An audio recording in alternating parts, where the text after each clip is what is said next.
I'm Daniel Nussbaum with Z-Man Fishing Products, and I wanted to talk today about care and storage of ElasTech soft plastics. Now, we've talked a lot in the past about how to rig ElasTech and how to fish ElasTech, but we haven't really talked about how you need to store and handle ElasTech. It's important to realize that ElasTech is a completely different material than regular soft plastics. It's definitely got its advantages. It's a lot more durable, it's softer than regular soft plastic baits, but at the same time, it's got its own quirks and you have to handle it a little bit differently. Because ElasTech is a completely different material chemically, it can react with certain substances. And one of those things that it can react with is the plasticizer that's used in a PVC bait. Now, I think everybody is familiar with PVC, the same material that you make pipes out of, and you know how hard those pipes are. Well, you have to juice that material with some serious plasticizers to make it soft enough to fish with. And it's those plasticizers that react with our ElasTech material. The most important thing about storing ElasTech is to keep it separate from other plastic baits.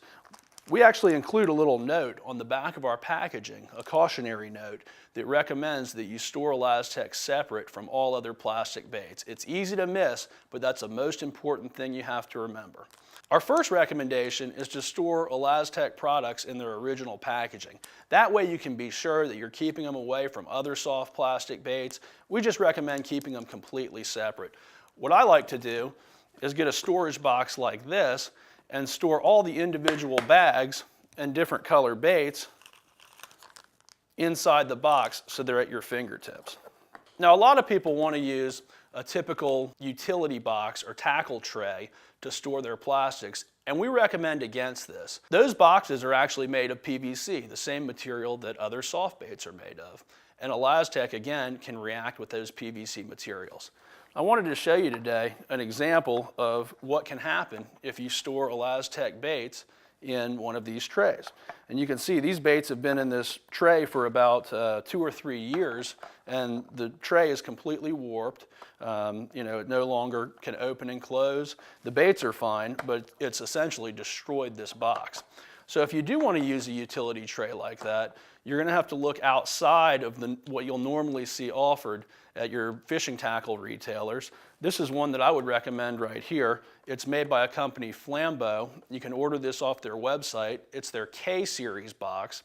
It sells for about $7 or $8, and it's made of a very hard, durable, and clear material, and it holds up really well, and our baits are not affected by it at all. We do recommend keeping the baits separately. Most colors don't really affect each other, but one color can bleed onto another color in some cases due to the pigments and dyes that we have to use with our ElasTech material.